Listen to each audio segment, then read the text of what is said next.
Bienvenue dans Musiciens d'église, le podcast qui chaque semaine donne la parole aux musiciens de nos églises, entre foi, service, technique et spiritualité. Salut, moi c'est Sibécaï et ça fait plus de 25 ans que je joue au piano pour l'église.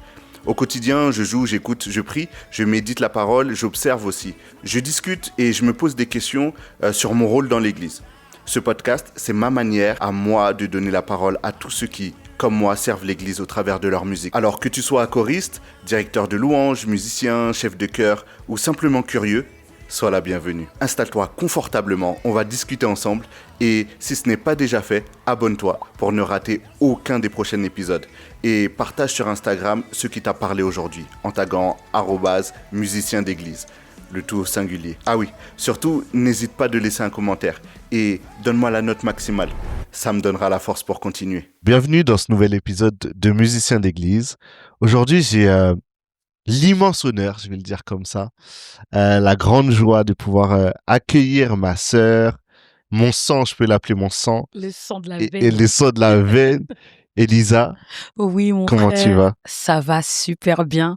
Merci à toi pour l'invitation. Je suis trop honorée d'être là. Ah, c'est un plaisir en tout cas. Est-ce que tu peux te présenter pour les personnes qui te connaissent pas? Parle-nous un peu de toi, de qui tu es, De qui je de suis? ton histoire. C'est déjà la question que je redoutais dès le début parce Ah que bah, on commence comme ça je te direct. jure, on commence direct et je me dis bon, comment parler de moi?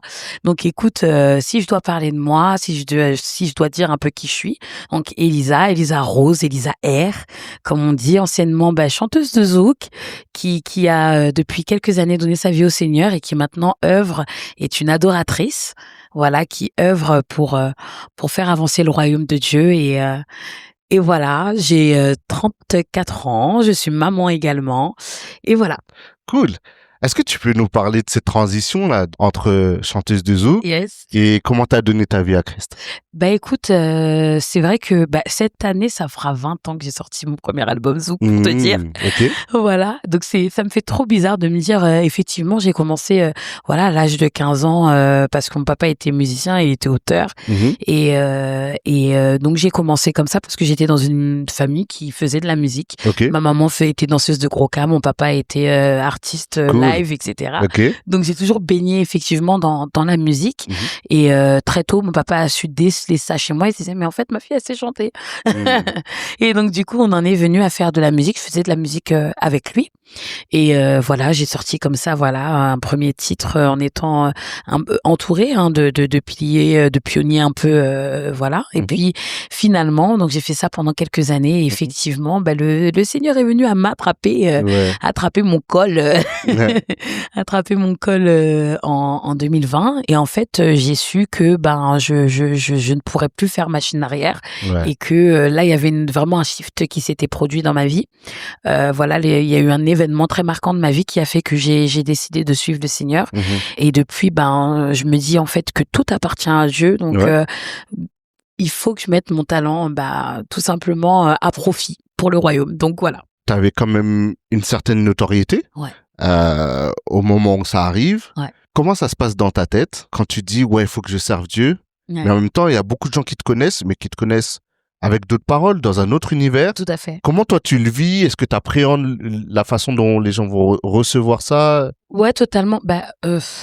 Tu sais, je pense que c'est quelque chose qui s'est imposé à moi. Il n'y a pas eu ce temps où je me suis dit, ouais, est-ce que je dois continuer de faire ce que... En fait, lorsque le Seigneur s'est révélé à moi, je savais qu'en fait, il y avait plus cette machine arrière. Mhm. Et je savais qu'en fait, il y avait un shift qui s'était produit. Et j'ai perdu juste après aussi mon papa, voilà, qui paix à son âme.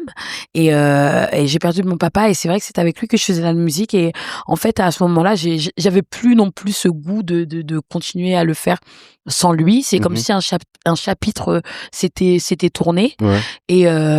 Et donc le seul endroit où je me sentais vraiment bien de chanter et voilà, c'était à l'église. Et donc finalement, c'est quelque chose qui s'est imposé à moi parce que j'avais plus vraiment ce désir de faire du zouk ou en tout cas comme je le faisais précédemment.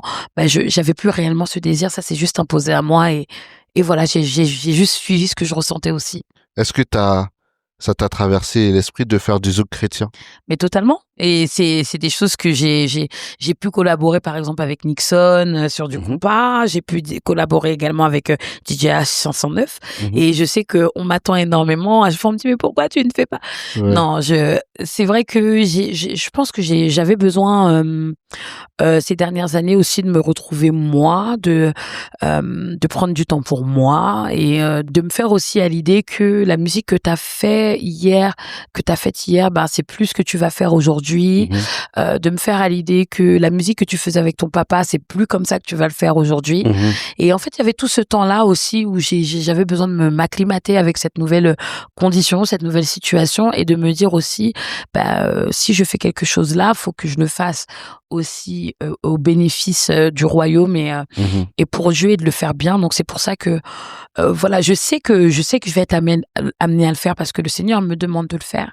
Mais c'est juste aussi de faire les choses de la bonne manière. Tu dis que dans ton parcours, tu donnes ta vie à Dieu en 2020. Il y a beaucoup de gens qui chantent dans les églises, mais ça aboutit pas toujours au fait de servir. Comment ça se passe pour toi? Comment est-ce que tu t'es levé un matin, t'es venu toquer à la porte, t'as dit écoutez, moi j'ai envie de chanter, mettez-moi sur l'estrade, ou est-ce qu'on a décelé ton talent, on a dit ah waouh tu chantes bien, tu sais des fois t'es dans les rangs, t'entends quelqu'un tu dis oh elle chante. Comment ça s'est passé pour toi? Non, moi j'ai toujours eu cette conviction de me dire en fait, en tout cas à partir du moment où j'ai donné ma vie au Seigneur, que c'est pas parce que tu chantes bien que t'es amené à chanter dans l'équipe de louange. Pour moi, c'est pas une performance, c'est pas comme quand oui, on est dans l'excellence parce qu'il faut rendre un culte agréable à Dieu, mais on n'est pas dans cette performance où là je chante pour moi et j'ai envie de me mettre moi en avant, on n'est pas dans ça. On est dans là je dois rendre un culte agréable à Dieu et c'est pour ça que ça ne s'est pas fait tout de suite. J'ai donné ma vie à Christ. J'ai d'abord servi à la communication, puis j'ai servi aussi à l'accueil. Voilà, et c'est bien plus tard, peut-être presque 2 ans après, 1 an et demi, 2 ans après, que le Seigneur m'a dit écoute, là maintenant, là je te sens prête et je sens que là maintenant, ce que tu as, tu dois me le donner et j'ai besoin de ta louange en fait. Et c'est à ce moment-là qu'effectivement là je me suis sentie dans la légitimité de pouvoir aller passer les auditions comme tout le monde parce que voilà, c'est pas j'aime à dire que même là, tu vois, oui, il faut des auditions. Les gens, tu vois, des fois, ils ont ce truc où ils se disent, mais attends, ils se croient où avec leurs auditions et tout. Mais en fait, même cette louange que tu donnes à Dieu, bien évidemment, t'es censé servir aussi le peuple qui est là, conduire le peuple qui est là. Et tu peux pas aller servir le peuple qui est là et les conduire dans quelque chose si t'as pas un minimum d'excellence dans ce que tu fais. Et donc, je trouve ça normal, tu vois, de passer ces auditions, de passer des auditions pour avoir un minimum. On demande pas d'être des gros professionnels, voilà, tu vas pas faire des tournées mondiales, c'est pas ce que tu fais. Mais en tout cas, d'être un minimum, juste, d'être juste dans ce que tu fais. Et donc voilà, j'ai passé des auditions et puis c'est parti, on y est allé. Ok, cool. Est-ce que tu te rappelles de la première fois que tu as servi? Oh là là, j'étais stressée. Déjà, rien que l'audition, j'étais stressée. Ouais. Oh alors, j'étais stressée. Je me suis dit, mais c'est quoi cette pression? On me dit, mais comment tu fais pour être stressée alors que tu chantais devant des milliers de personnes? J'ai dit, ouais, mais c'est pas pareil. Je dis, parce que là, c'est pour Dieu, c'est autre chose. C'est pas pareil. Et je me souviendrai toujours de cette audition où je me retrouve avec devant moi tous les leaders de la louange, comme ça, avec leurs ordinateurs en train de prendre des notes et tout. Et tout, je me suis dit, oh là là. Et je me rappelle, le premier culte, à avoir eu comme cette pression de me dire, mais est-ce que je vais faire va plaire à Dieu? En fait, même cette pression parce que tu vois les autres faire et tu te dis, mais comment? Et surtout que moi, j'arrivais, j'ai pas grandi dans une famille chrétienne évangélique, protestante. Enfin, moi, j'ai grandi dans une famille catholique et c'est pas du tout les mêmes codes.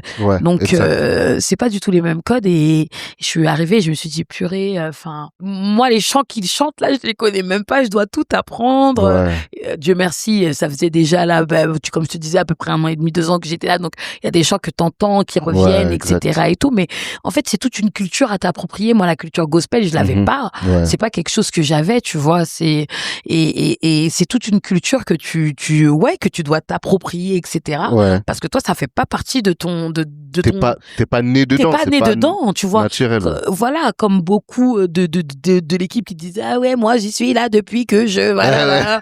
Ouais, ok. Ben, moi, c'est pas du tout ça. Enfin, moi, j'ai fait le catéchisme et tout. Les chants qu'on chante, c'est pas ça du tout. Il y a pas, c'est pas du gospel et c'est toute une culture à s'adapter. Et mais je suis rentrée dans une super équipe où j'ai beaucoup appris et voilà. Ok, tu disais que c'est pas une performance, mais c'est rendre un culte. Est-ce que tu peux détailler un peu plus ton idée par rapport à ça, ta pensée? Comment on fait la distinction entre les deux, entre la performance et le fait de rendre un culte? Bah, moi, la différence, elle se fait dans le pourquoi tu le fais et pour qui tu le fais. C'est surtout ça, tu vois. Moi, je peux pas venir là, lorsque t'es juste dans la performance, t'arrives, t'es là et tu fais des riffs et tu fais des ad-libs et t'as besoin de montrer ce que tu sais faire à tout prix, etc. Alors qu'en réalité, des fois, lors de temps de louange, il y a des moments où on fait juste silence, même le silence, tu vois, c'est une adoration à ce moment-là parce que Dieu t'a demandé de faire silence à ce moment-là et c'est d'être vraiment à l'écoute de ce que Dieu veut. Pour lui rendre ce culte que lui, il a besoin et ne pas se dire que chaque week-end, je vais venir, je vais faire... Oui, il faut être excellent dans ce qu'on fait parce que on a un Dieu qui est parfait et on fait de notre mieux, en tout cas, pour lui rendre un culte qui lui soit agréable et qui soit beau pour comme je te dis, pour ces personnes, ce peuple qui est là et qui a besoin d'être conduit quelque part. Mais il y a le cœur aussi et il y a la disposition de ce cœur-là où tu mets ton cœur pour pouvoir, en fait, toi, être un canal par lequel Dieu passe pour amener ce peuple-là où il a besoin de l'amener. Et si t'es pas à l'écoute et si t'es juste dans toi de la démonstration, malheureusement, d'une part pour toi, c'est un peu voilà, hein, t'as fait ce que t'avais à faire, mais voilà, moi j'en ai vu des personnes chanter, voilà, et avoir une super belle voix, mais ils m'emmenaient nulle part, tu vois, et je suis là et je me dis, on a loupé quelque chose, on est passé à côté de quelque chose. Et à côté de ça, des personnes qui chantaient peut-être moins bien, mais le cœur d'adorateur était tellement là, tu vois. Tout comme toi, par exemple, avec ton piano, tu vois, il peut y avoir des gens qui jouent peut-être mieux que toi, mais est-ce que leur louange, ils vont réussir à transmettre justement, tu vois, leur louange à ce moment-là et réussir à amener le peuple quelque part? Des fois, tu peux jouer super bien, mais amener les gens nulle part. Parce que même, tu vois, et je pense que c'est ce que certains, des fois, musiciens oublient, que même les musiciens ont une louange à délivrer véritablement. Et on a besoin de ça. Parfois, en fait, des fois, on sent que c'est même plus vous qui jouez. On sent que c'est carrément, c'est l'esprit qui est là et qui joue au travers de vous. Et ça se ressent, en fait, tu vois. Et je pense que nous, on a ce truc-là où, il faut faire cette distinction-là pour ne pas être juste dans la performance de, j'ai envie d'en mettre plein les yeux, pour les gens qui sont là, mais t'es pas un concert. Lorsque je vais à un concert, oui, je m'attends à de la performance, à un show qui soit millimétré, à un show qui soit nickel chrome, machin. Mais lorsque je vais à l'église et que je m'attends à une rencontre avec Dieu, etc. Oui, tu t'attends quand même à ce que ce soit joli à entendre. Ok, c'est un fait. Mais tu t'attends à avoir vraiment une rencontre et à avoir des louangistes, à avoir vraiment des cœurs d'adorateurs, des cœurs qui sont disposés et des canaux qui sont là disponibles pour pouvoir amener le peuple quelque part. Et pour moi, la différence, elle est là. Et du coup, tu disais, tu peux être face à quelqu'un qui chante hyper bien, mais qui t'emmène nulle part. Comment, en tant que chantre, tu te prépares pour rentrer dans une autre dimension, pour pas être dans juste je chante bien, mais dans en fait ce que moi j'entends dans ce que tu me dis, c'est il y a une transmission, il faut que quelque chose passe entre ta voix et la personne qui est en face. Comment tu fais pour que cette transmission elle se fasse? Comment tu te prépares à ça? Déjà c'est ne pas arriver le dimanche en se disant que le culte il commence dimanche. Tu vois, c'est continuel. La louange et l'adoration, ton adoration, elle se vit la semaine, elle se vit dans tes moments d'intimité avec le Seigneur, elle se vit dans ces temps de préparation quand tu prépares justement ton culte. Tu vois, là dimanche j'ai un culte, on nous a déjà envoyé la direction, la liste depuis le début de semaine, et toi t'es déjà dans une préparation parce que tu sais où tu vas et il faut t'y préparer en ce sens parce que tu ne peux pas transmettre ce que toi tu n'as pas vécu, expérimenté au préalable, tu vois. Et il est là le problème je pense parfois peut-être de certains d'entre nous, et peut-être on a tous peut-être déjà fait cette voilà, en y allant par habitude, en se disant je connais déjà les chants, etc. Et passer à côté, tu dis on est passé à côté de quelque chose ce dimanche parce que voilà, ça manquait peut-être un peu de préparation chacun de notre côté, et dans l'intimité aussi de corporativement, mais aussi dans l'intimité, je pense qu'on a chacun cette responsabilité, tu vois, d'aller dans le lieu secret pendant la semaine, de préparer ce temps et de savoir où on va, quoi. Est-ce que tu penses que l'habitude c'est un piège? Bien sûr que c'est un piège. Ça peut être une facilité oui, parce que je connais déjà le chant ou quoi que ce soit. Mais c'est un piège dans le sens où tu as tellement l'habitude de ce que tu fais, etc., que tu peux en perdre cette excellence, cette rigueur en fait dans ce que tu fais, parce que tu te dis j'ai l'habitude de faire ça, donc je peux y aller tranquille, tu vois. C'est comme quand tu as l'habitude de prendre une douche, tu réfléchis même plus quand tu es chez toi, tu connais le chemin de ta douche et tu vois, tu le fais machinalement et voilà. Mais en fait c'est ça peut être un piège. Ça peut être un piège parce que t'as tellement l'habitude de faire quelque chose et t'es tellement sûr de toi. Tout comme quand je vais au travail, je prends à chaque fois le même chemin et tu peux manquer un peu de vigilance parce que tu connais tellement ce chemin-là que là je peux me permettre limite de j'ai regardé mon téléphone vite fait, machin. Ouais, mais ce jour-là peut-être que tu vois.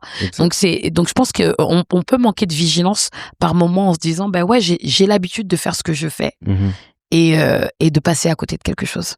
Ok. Il y a un mot qui revient souvent dans ce que tu nous partages aujourd'hui, c'est l'excellence. Ouais. Est-ce que tu peux nous donner ta définition de l'excellence? Qu'est-ce que ça veut dire pour toi? Pour moi, l'excellence, c'est pouvoir maîtriser l'art dans lequel tu opères. Donc là, moi, par exemple, si je sais que c'est ma voix, je dois pouvoir, en tout cas, tu vois, aujourd'hui, on va me demander, par exemple, c'est de connaître mon pupitre, c'est de travailler sur ce pupitre-là, c'est de travailler ma voix, mon instrument, c'est d'en prendre soin aussi, de pas m'égosiller pour que lorsque, après le week-end, il s'agit de servir, tu puisses pas servir parce que t'as tellement pas fait attention toute la semaine que voilà. Mais c'est aussi, t'entraîner, enfin, tu dois être dans la capacité,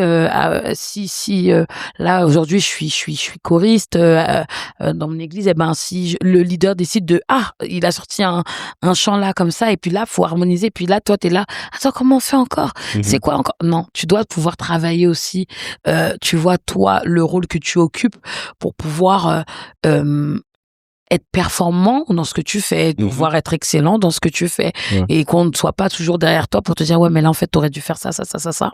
Tu vois, donc je pense que tout comme un musicien doit travailler son instrument, tout comme tu vois, donc être excellent, en tout cas tendre à l'excellence, parce qu'on peut pas, je pense, avoir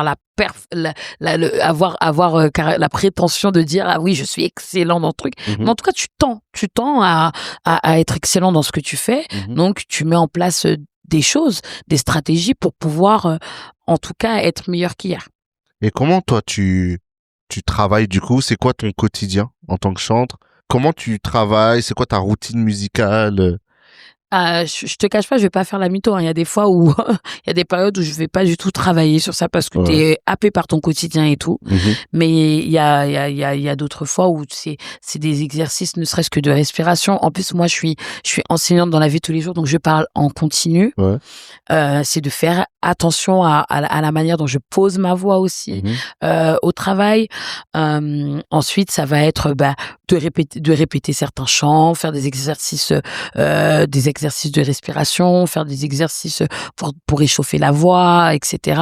Donc c'est faire toutes ces petites choses-là, en tout cas, pour pouvoir être en tout cas en condition pour ce week-end. C'est aussi se couvrir, c'est bête, hein, mais là tu vois, je sais que je suis de service dimanche. Tu sais que faut couvre-toi pour ne pas attraper froid, pour pas tomber malade, pour pas, c'est essayer de prendre ses dispositions pour être en tout cas dans de bonnes conditions, en tout cas pour le moment où tu dois être à disposition de Dieu. Donc voilà. Et tu disais que du coup toi tu viens d'un arrière-plan plutôt catholique. Ouais. Avec pas du tout les mêmes chants, pas du tout la culture musicale, gospel et tout. Ouais. Comment t'as fait, du coup, pour pallier à ce manque-là face à des gens qui sont là depuis 20 ans, 30 ans, ils ont grandi et ils connaissent les chants par cœur, ils te sortent des chansons que t'as jamais entendues, tout le monde se met à chanter. Et comment toi tu fais, du coup, pour pallier à ça? Pour pallier à ça, la grâce que j'ai eue, c'est d'être entourée. J'ai un entourage aujourd'hui qui est très, qui est aussi à l'église, qui est aussi, voilà. Et j'ai pas eu peur de demander, écoute, fais-moi des playlists, fais-moi des choses. Tu vois, là, aujourd'hui, même, mon amoureux, aujourd'hui, par exemple, je vais demander, crée-moi des playlists. Parce que lui, il a grandi dans ça, tu vois. Lui, il a grandi dans ça, vraiment, il connaît limite que ça. Ça veut dire que là où moi, des fois, je lui dis, tu connais pas, genre des sons, tu vois, R&B ou quoi que ce soit et tout. Il va dire, non, j'avoue, là, je sais pas c'est quoi le nom, je sais pas c'est quoi ça et tout. Et c'est marrant parce qu'on a deux mes backgrounds totalement différents. Lui, il est totalement grandi à l'église dans cette culture-là, et lui, donc j'ai pas eu peur de lui dire, bon, tu sais quoi, fais-moi une playlist, voilà, on fait une playlist Spotify, mets-moi les trucs et tout, et voilà, ça pallie, t'as ça, et puis après, c'est aussi quand tu commences à fréquenter l'église, t'es de plus en plus à l'église, donc tu entends, et puis après, c'est aussi ton entourage, tu vois. Aujourd'hui, j'ai un entourage, comme toi, comme voilà, là, comme tous tes amis, etc., et qui, comme eux sont aussi dedans, eux aussi peuvent te dire, voilà, regarde là, il y a ça, il y a ça, il y a ça, il y a ça. Et puis finalement, quand t'as un entourage qui est comme ça, forcément, même, tu sais, même ton contenu change, en fait, dans tes réseaux, dans tes trucs et tout, parce que ce qu'ils partagent, c'est ça. Donc, voilà. Et donc, ça fait ton éducation. Et aujourd'hui, je peux dire, tu connais un tel. Là, maintenant, je peux un peu me la péter, alors qu'en fait, j'ai que 5 ans. C'est quoi ton plus grand défi dans ton service?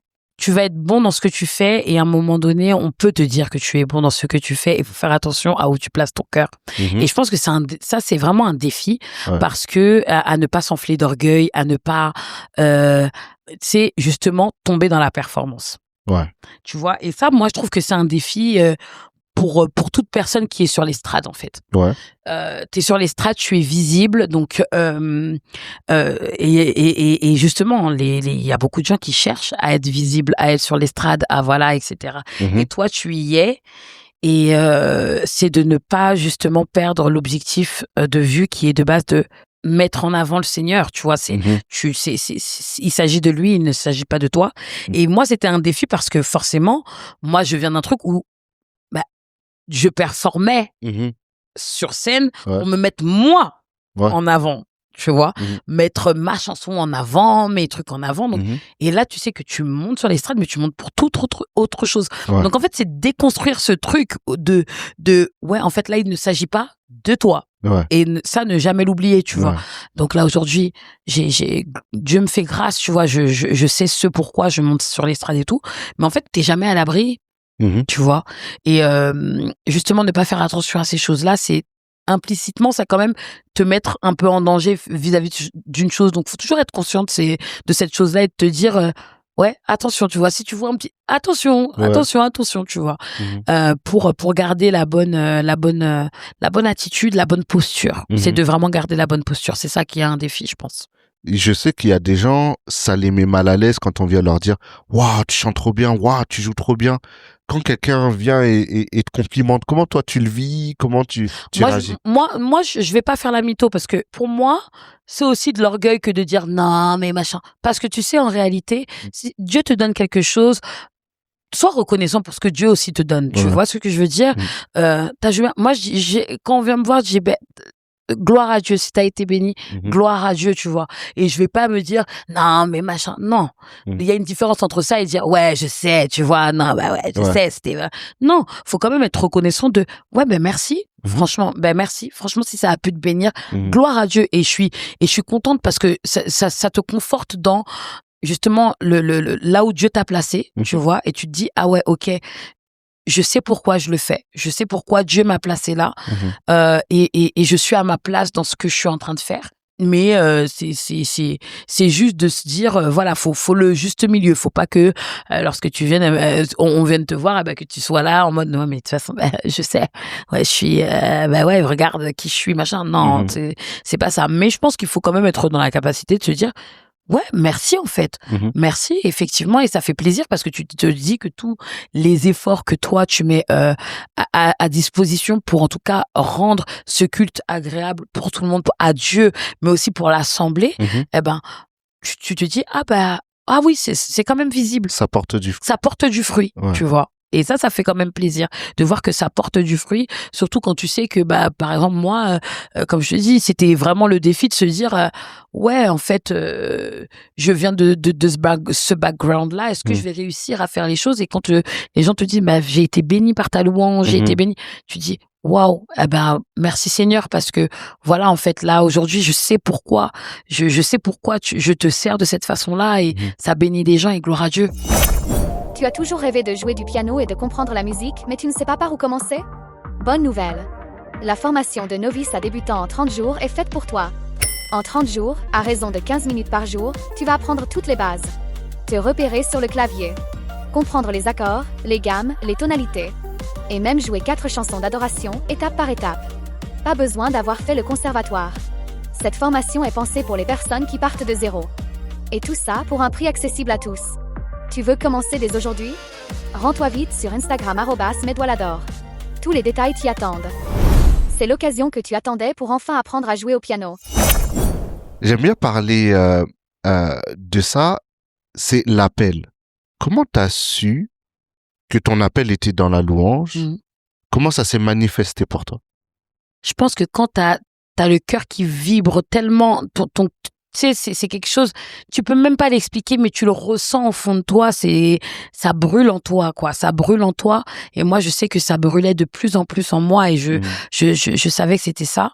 Et aussi, malgré tout aussi, le Seigneur, il va passer aussi par des personnes pour te confirmer parce que, quand tu sais que t'as appelé à quelque chose, tu vas commencer à prier, à te dire, bon, écoute, Seigneur, est-ce que c'est ça, etc. Et après, t'as des gens qui viennent te confirmer que, ouais, en fait, c'est ça, tu vois. Donc, moi, ça a vraiment été ça. C'est quelque chose que j'ai ressenti vraiment. C'est quelque chose un feu qui brûlait vraiment en moi et je sentais qu'il fallait que je le fasse. Et le Seigneur me faisait vraiment ressentir que c'était là où je devais aller. Et en même temps, j'ai eu des personnes qui étaient autour et qui me disaient, ouais, en fait, ouais, je te voyais, par exemple, des personnes qui avaient rêvé, oui, je te voyais tel, ou, donc, Dieu confirme aussi, tu vois, par le biais de d'autres personnes. Donc, voilà. Ok, tout à l'heure, tu faisais la distinction entre les chantres et les musiciens. Est-ce que tu te considères comme une musicienne? Alors, c'est la question, voilà. Les cordes vocales sont un instrument. Tout à fait. Aujourd'hui, c'est une question difficile. Parce que j'aurais aimé vraiment pouvoir jouer d'un instrument.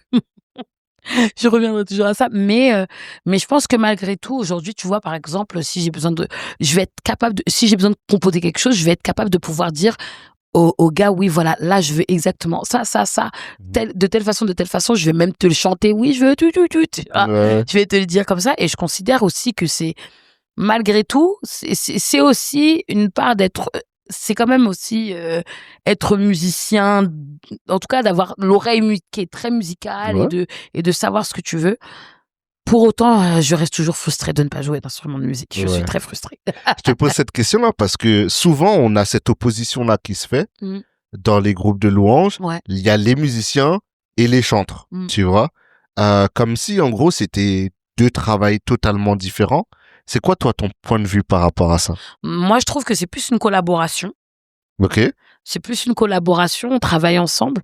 Peut-être pas de la même façon exactement, mais je pense qu'on prépare quand même le culte dans lequel on va, on doit le préparer quand même de la même façon dans l'intimité, dans la préparation spirituelle. Après, c'est vrai que oui, on va travailler différemment parce que toi, tu vas travailler ton instrument, moi j'ai travaillé mon instrument qui sont mes cordes vocales, mais en réalité, je trouve qu'on suit quand même une même trame. Tu vois, donc on suit quand même une même trame, donc voilà, et les uns ont besoin des autres pour pouvoir préparer ce culte, tu vois, en question. Donc c'est pour ça que je te dis, pour moi, c'est plus c'est une collaboration, et c'est juste que vous n'utilisez pas vos cordes vocales, vous utilisez votre instrument, mais c'est pareil, c'est notre instrument, quoi. Exact. Donc ok, vu qu'on est dans une émission qui s'appelle Musicien d'église, c'est quoi ta définition d'un musicien d'église?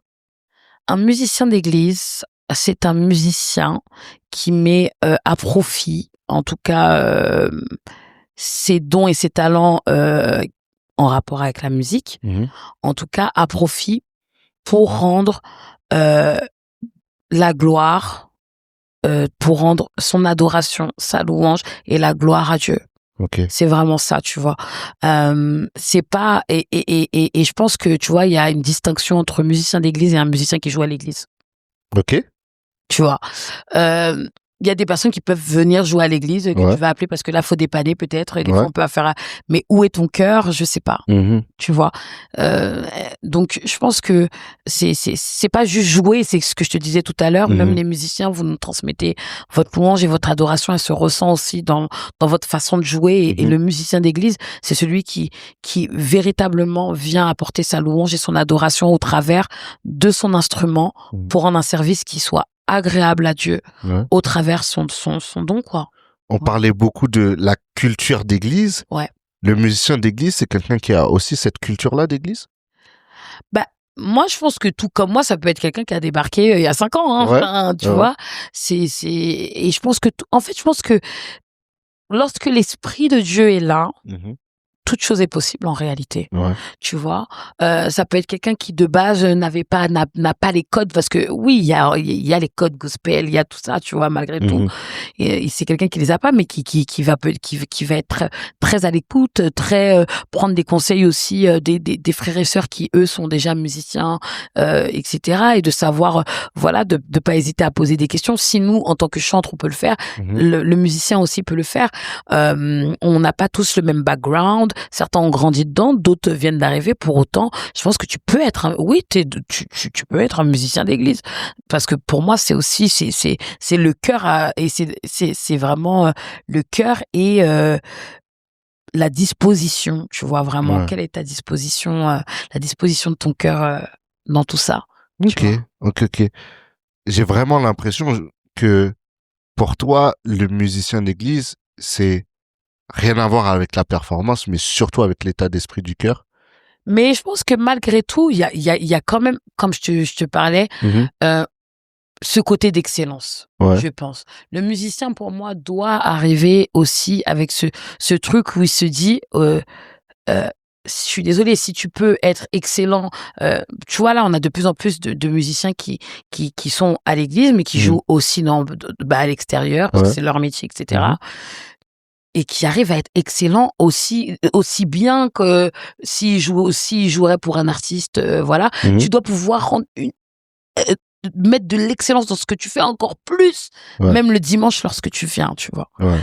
Ce qui va changer, c'est que, par contre, là, t'es pas dans tu sais, je trouve que très souvent quand tu vas jouer à l'extérieur, il y a très ce truc de show, donc des fois faut très envoyer très machin, mais là le musicien, je pense, d'église va devoir vraiment adapter, et c'est pour ça qu'il faut être très sensible à ce que l'esprit veut à ce moment-là, parce que peut-être qu'il y a un moment il va vouloir que t'envoies et que voilà, mais il y a un autre moment peut-être où il va vouloir que bien au contraire que là peut-être tu lâches tes baguettes si t'es à ta drum, que là peut-être que toi en tant que pianiste il va te demander juste des nappes et pas d'aller faire un Vivaldi, tu vois. Donc et je pense qu'elle est là la différence, c'est que le musicien d'église doit pouvoir être à l'écoute aussi de ce que Dieu lui demande à ce moment-là, parce que tu peux être une porte ouverte ou fermée à ce moment-là, tu vois ce que je veux dire.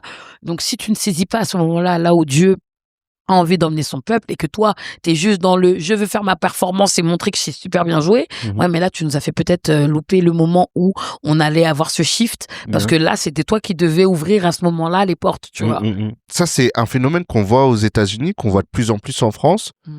Souvent, ce sont des musiciens d'église que les artistes séculiers appellent pour cette sensibilité-là. Parce que le gospel, c'est pour moi le gospel, c'est la base de tout. Tu le vois, tu le retrouves, le gospel dans le R&B, tu le vois, c'est la base de tout pour moi, et je pense qu'ils s'en rendent énormément compte, et effectivement le gospel pour moi, enfin, c'est vraiment la musique qui touche l'âme, qui touche les cœurs, tu vois, et je pense que ils ont de plus en plus besoin de ces musiciens-là, parce que ces musiciens-là ont ces codes-là, et et voilà, tout simplement.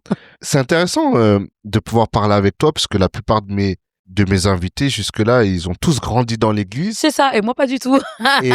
Et du coup, quel est toi ton regard sur l'église, en tout cas sous l'aspect du service?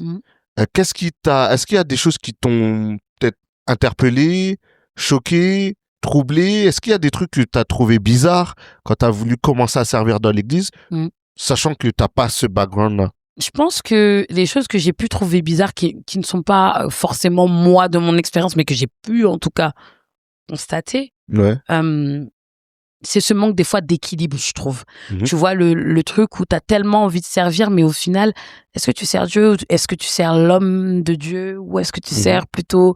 Et en fait, il faut faire attention à garder cet équilibre. Et c'est vrai que je suis tombée parfois sur des personnes qui mettaient, par exemple, en péril peut-être leur vie de famille, leur vie de... Il faut pouvoir garder quand même un équilibre. Oui, tu sers Dieu, mais Dieu te dit aussi que ta famille est ton premier ministère. Oui, on a envie, il y a ce zèle où tu as envie de pouvoir te rendre utile, etc. Mais tu dois pouvoir être utile tout en étant bien au sein de ton écosystème, en fait. Tu vois ce que je veux dire? C'est bien auprès de ta famille, de tout ça. Tu peux pas, chez toi ça va pas, et puis pourtant à l'église, t'es celui qui sert le plus, t'es celui qui est là en premier, qui repart le dernier, etc. Enfin, voilà. Et moi, c'est vrai que c'est des choses qu'on un peu plus un peu m'interloquer. Je me suis dit, mais en fait, faut faire attention à pas sombrer dans l'activisme à tout prix, tu vois, et il faut savoir s'écouter, et surtout, des fois, il y a pas de mal aussi à se mettre de pause de service, tu vois, parce que, il faut pouvoir être à l'écoute et se dire, écoute, là, j'ai beaucoup fait, là, mais là, ma famille a besoin de moi, ou moi-même, j'ai besoin de temps, aussi pour moi, aussi pour mes projets, aussi machin. Ça ne veut pas dire que tu n'aimes plus Dieu ou quoi que ce soit, non. C'est que voilà, des fois, il y a des saisons aussi pour tout. Et donc voilà, en tout cas, relativement par rapport au service, c'est vrai je trouve qu'il faut faire attention et à ne pas s'éparpiller, tu vois. Des fois, on veut faire une chose, puis une autre, etc. On veut tellement se rendre utile, qu'on peut un peu, tu vois, s'éparpiller et pas mettre notre énergie au bon endroit. Donc voilà. Et tu sais, c'est comme un peu au travail, tu as des gens qui sont au travail parce que c'est un peu leur exutoire. Et on a aussi cette dimension-là dans la louange, dans l'adoration, où en fait, c'est comme si ton fardeau n'existe plus, comme si tes problèmes ne sont plus là. Est-ce qu'il n'y a pas aussi cette dimension-là de on se sent tellement bien dans la présence de Dieu que on a envie de faire perdurer ça le plus longtemps possible? Si, je pense que c'est... Et je pense que ça nous est tous déjà arrivé à des périodes où, vraiment, ça n'allait pas. Moi, je sais que il y a 2 ans, à un moment donné, ça n'allait pas au sein de ma famille, etc. Et je savais que être de service à la louange, etc., ça me faisait énormément de bien. Mais j'ai aussi appris que il y a un temps pour donner, mais il y a un temps aussi pour recevoir. Tu vois, et c'est vrai que même si oui, on reçoit lorsque on peut être sur l'estrade en train de ministrer, mais t'es pas dans la meilleure des conditions, en fait. Il faut faire attention à ne pas, en fait, aller servir Dieu pour les mauvaises raisons, juste pour aller mieux. Et à ce moment-là, tu perds peut-être la mission première qui est: je dois être ce canal que Dieu utilise pour amener son peuple quelque part. Et des fois, en fait, Dieu ne pourra pas les amener quelque part parce que toi, ça ne va pas. Et que toi, là, à ce moment-là, ta louange, elle est tournée sur le fait que j'ai envie, moi, d'aller mieux. Tu vois ce que je veux dire? Et c'est ça qu'il faut faire attention. Il faut faire attention à un moment, il faut savoir reconnaître que, en fait, là, je vais pas bien. Oui, ça me fait du bien d'être dans la présence de Dieu. Oui, ça me fait du bien de louer. Mais il faut pouvoir se dire aussi, en fait, à un moment donné, je peux juste être aussi assise. Je peux juste être assise dans l'assemblée, vivre mon temps de louange, et le temps de louange n'en sera pas moins bon parce que tu n'es pas sur l'estrade, en fait. Tu vois ce que je veux dire? La louange, ça peut être chez toi, toute seule, sous ta douche, c'est partout. Et à un moment donné, il faut pouvoir reconnaître que, en fait, là, je ne vais pas assez bien même si le Seigneur peut utiliser qui il veut quand il veut, on est d'accord. Mais il faut pouvoir reconnaître aussi des fois que, en fait, on va pas bien et pouvoir se mettre en pause pour pouvoir aussi que Dieu puisse nous guérir, que Dieu puisse nous restaurer, et pour que on puisse venir justement avec ce nouveau témoignage sur l'estrade et pouvoir donner ce que nous on a reçu. Mais si tu t'es juste dans ce truc où t'es dans l'activisme, tu vois, t'es dans l'activisme, tu peux passer des fois à côté même de ta délivrance, à côté de tout ça, parce que en fait, t'as pas le focus au bon endroit. Est-ce que tu penses qu'on néglige nos moments de louange et d'adoration personnelle? Mais carrément. Je pense que beaucoup le négligent et je pense que nous tous, à un moment donné, on l'a négligé. Tu vois? Alors que c'est des temps qu'on doit vraiment avoir. Parce que c'est des temps où déjà qui te font du bien, des moments qui te font du bien, mais aussi des moments où dans l'intimité, le Seigneur aussi te parle, te révèle des choses, te restaure, te guérit. Moi, il y a des choses que j'ai reçues des fois entre les quatre coins de ma chambre, en fait, tu vois. Entre les quatre murs, j'étais vraiment là et c'est à ce moment-là que le Seigneur te révèle telle chose. Et en fait, comment tu veux que Dieu te parle si tu ne rentres pas dans sa présence? Des fois, on dit, oui, mais mais comment toi tu fais pour entendre Dieu? Moi, j'essaie de parler, mais Dieu, machin, non. Ouais, mais est-ce que tu passes véritablement du temps? Est-ce que tu vas dans les Écritures? Est-ce que tu prends ce temps d'intimité? Comment Dieu peut te parler si, en fait, tu ne prends pas ce temps-là? Tu vois? Tout à l'heure, tu parlais de ministrer. Comment tu définirais le ministère qui serait attaché aux personnes qui servent dans la louange? Moi, pour moi, c'est un ministère vraiment de guerrier. C'est un ministère où on va à la guerre. Pourquoi? Parce que, bon, déjà, c'est un ministère qui est très attaqué, il faut le savoir. Tu fais partie des personnes qu'on voit le plus, qui sont le plus exposées et qui, en plus, ont la responsabilité ont une grosse responsabilité. Tu as cette responsabilité de pouvoir amener le peuple quelque part, de pouvoir rentrer vraiment dans la présence de Dieu. Tu crois que l'ennemi, c'est ton camarade, à ce moment-là, ce n'est pas ton camarade, en fait, tu vois.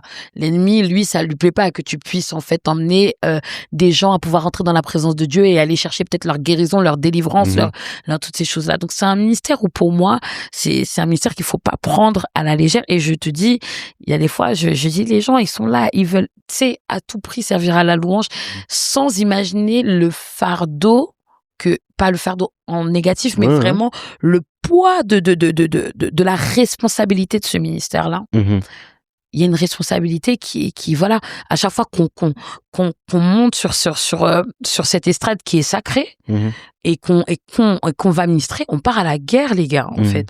On part véritablement à la guerre et on est là pour une mission bien précise, tu vois. Donc, pour moi, c'est vraiment ça. C'est de par notre ministère, les gens sont délivrés. De par notre ministère, les gens sont consolés. De par notre ministère, les gens sont encouragés. Tu vois ce que je veux dire? Il y a tellement une grosse responsabilité par rapport à ça. Il faut en être conscient. Tu vois? Et c'est pour ça que je dis aux gens, avant de vouloir servir à la louange, réellement, renseignez-vous parce que je vous jure, vous savez pas des fois le prix que payent les personnes qui sont à la louange. Tu penses que dans leur vie. Les personnes qui servent à la louange sans prendre conscience de l'ampleur de la responsabilité qu'ils ont se mettent en danger? Bien sûr, parce que si tu prends pas ça en considération, donc toi t'estimes juste que tu viens chanter. T'estimes juste que tu viens, je viens chanter ou je viens jouer du piano. Je vais jouer de la... Mais non, en fait, t'as une grosse responsabilité et la responsabilité, elle se trouve entre les deux yeux de toutes les personnes qui sont devant toi. Et de ceux avec lesquels t'es en train de ministrer, en fait, à ce moment-là. Tu vois ce que je veux dire? T'as une responsabilité. Parce que, comme je t'expliquais, comme je te disais, de cette louange-là, découle, en fait, pour les gens, des réponses à leurs prières, de la consolation, de la restauration, de la guérison, etc. Et si ça, toi, tu le saisis pas, même toi, tu vas passer à côté, tu vas juste te dire, je viens chanter mon truc, c'était cool. Mais t'as rien compris. Tu vois, il y a parfois, on est sur l'estrade et en fait, on reçoit des choses pour une personne qui est à l'autre bout, voilà. Et où il y a des fois où, voilà, t'as ministré, t'as des personnes qui viennent te voir à la fin pour dire, merci, j'avais vraiment besoin de ça. Parce que voilà, le Seigneur, voilà, avait besoin que je passe par là pour telle chose. Et merci parce que vous m'avez aidé à, voilà, tu vois. Merci, gloire à Dieu pour vos vies, parce que grâce à vous, j'ai été consolée aujourd'hui. Donc oui, ça a du poids. En fait, c'est un ministère où t'es pas, il ne s'agit pas que de toi, en fait. T'as la responsabilité de d'autres personnes, en fait. C'est pour ça que tu peux pas, voilà. Et c'est pour ça que moi, je pense que c'est très dangereux de venir monter sur l'estrade si tu sais que, par exemple, là, en ce moment, ça va super pas bien et que, parce que il y a des gens qui comptent sur toi, véritablement. Tu disais qu'on peut pas rentrer dans ce ministère-là sans s'être renseigné. Je le dirais autrement, sans se former. Ben, après, je pense que tu peux rentrer, parce que moi, quand je suis rentrée, j'étais pas celle que je suis aujourd'hui. Et Dieu merci, j'ai eu des responsables, des choses comme ça qui étaient vraiment super. Moi, gros clin d'œil à Sabrina Alexandre, qui elle forme à la louange, forme à toutes ces choses-là. Et ben non, quand je suis rentrée, effectivement, je savais quand même la responsabilité qu'on avait, mais tu prends pas réellement conscience tant que t'es pas dedans, tant que tu n'expérimentes pas certaines choses, tant que voilà, et tu apprends au fur et à mesure, tu vois. Je pense que tu peux rentrer dedans, mais rentrer dedans avec toute humilité et avec la soif d'apprendre aussi et de pas te dire en fait je viens là et puis après je fais ma vie. Non, renseigne-toi sur ce que tu fais. Renseigne-toi sur ce que tu fais.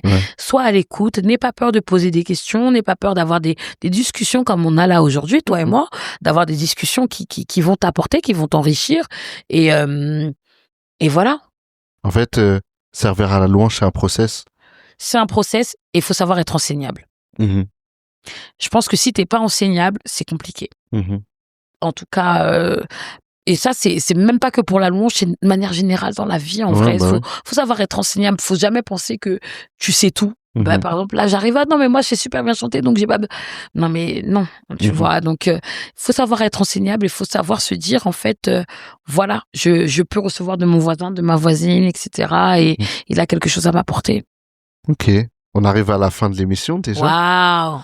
Et si tu avais un conseil à donner à quelqu'un qui a envie de débuter, qui a envie de se lancer, quel est le conseil que toi, t'aurais voulu avoir il y a 5 ans? Qui veut se lancer à la louange? À la louange.